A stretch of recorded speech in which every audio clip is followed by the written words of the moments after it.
Èyí ni ètò Iri Owuro, níbi tí a ti ń yiri ọ̀rọ̀ Ọlọ́run wò láti lè dàgbà sókè nínú ẹ̀mí àti fún ìtọ́ni bí a ti ń jáde lọ lójoojúmọ́. Ìwé Bíbélì Àjùmọ tí a tẹ̀ jáde láti ọwọ́ àjọ ìwé mímọ́ Scripture Union Nigeria ni à ń lò. Bíbélì kíkà wa ní òwúrọ̀ yìí ni a ó rí nínú ìwé Jòhánù orí 11 ẹsẹ̀ 17 títí dé 27. Ó kà báyìí: nítorí náà, nígbà tí Jésù dé, ó rí i pé a ti tẹ́ sínú ibojì ní ọjọ́ 4 náà. Ǹjẹ́ Bẹ́tánì súnmọ́ Jerúsálẹ́mù tó ibùsọ̀ 15. Ọ̀pọ̀ nínú àwọn Júù sì wá sọ́dọ̀ Màtá àti Màríà láti tù wọ́n nínú ti arákùnrin wọn. Nítorí náà, nígbà tí Màtá gbọ́ pé Jésù ń bọ̀ wá, ó jáde lọ pàdé rẹ̀, ṣùgbọ́n Màríà jókòó nínú ilé.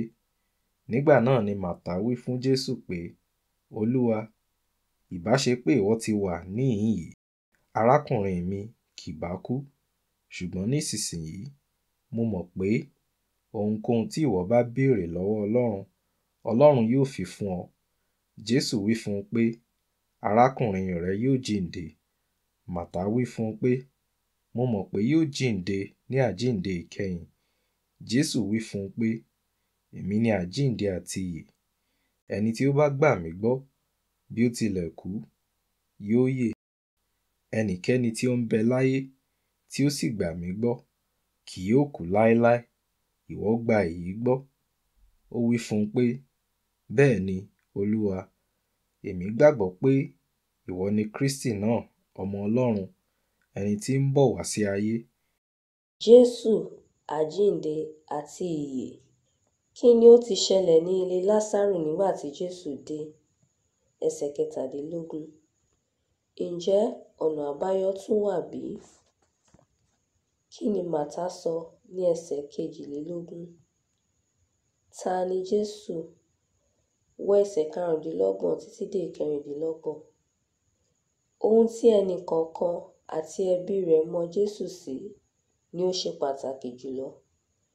Jésù Kristi tóbi ju ìṣẹ̀lẹ̀ àti ìlàkọjá ayé rẹ àti ti ẹbí rẹ lọ. Ìdásí Jésù ju ìtùnú àwọn ọ̀pọ̀ ènìyàn lọ. Ẹsẹ̀ 21. Kí ni o gbàgbọ́ nípa Jésù Kristi? Kí ni ó mọ̀ ọ́ sí? Kí ni o gbàgbọ́ pé ó lè ṣe fún ọ? Jésù jẹ́ olùgbàlà kúrò nínú ẹ̀ṣẹ̀. Mátíù orí 1 ẹsẹ̀ 21. Wá sọ́dọ̀ rẹ̀ fún ìgbàlà rẹ. Olùrànlọ́wọ́ ni. Ké pè é lónìí kí ó ràn ọ́ lọ́wọ́. Àjíǹde àti ìyè ni.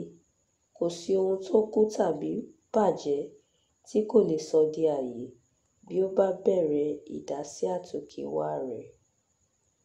Àdúrà. Jésù, àjíǹde àti ìyè. Jí ohun gbogbo tí ó di òkú dìde nínú ayé mi, ilé mi, iṣẹ́ mi àti ẹbí mi ní orúkọ Jésù. Àmín.